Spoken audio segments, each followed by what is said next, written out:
Ayan na nga mga ka-reels, at tulad ng nakasanayan, alas 8 napauwi tayo ngayon dahil nag-ano tayo kay Mrs. Blood test, at saka siyempre i-insulin natin siya.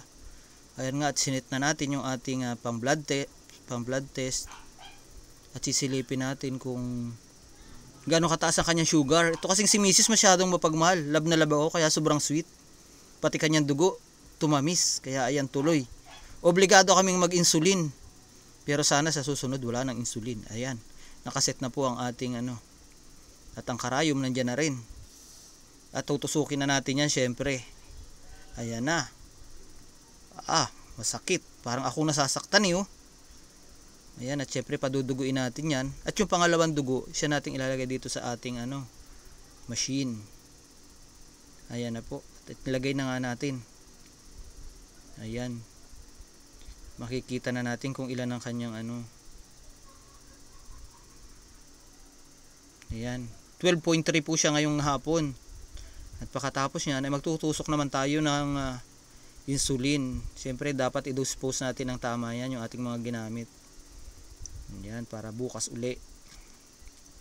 Ayan, at ginagayak na natin ang ating insulin. Ayan, papalitan natin ng karayom na bago. Kasi hindi na pwedeng gamitin pag nagamit na.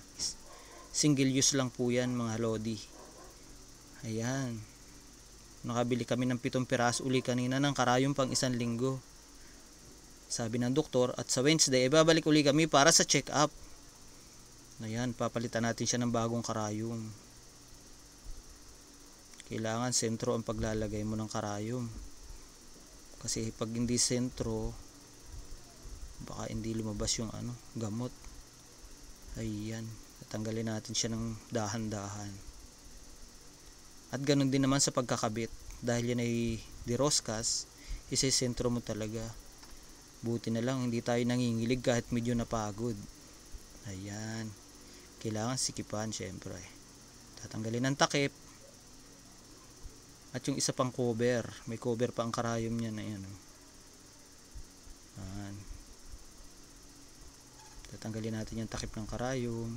Tapos iseset natin yan sa 12 unit. 12 unit kasi yun ang sabi ng doktor. Ayan. Tutusok na natin yan mga lodi ko. Ayan na po. Sakit. At yun na nga, bukas naman ulit.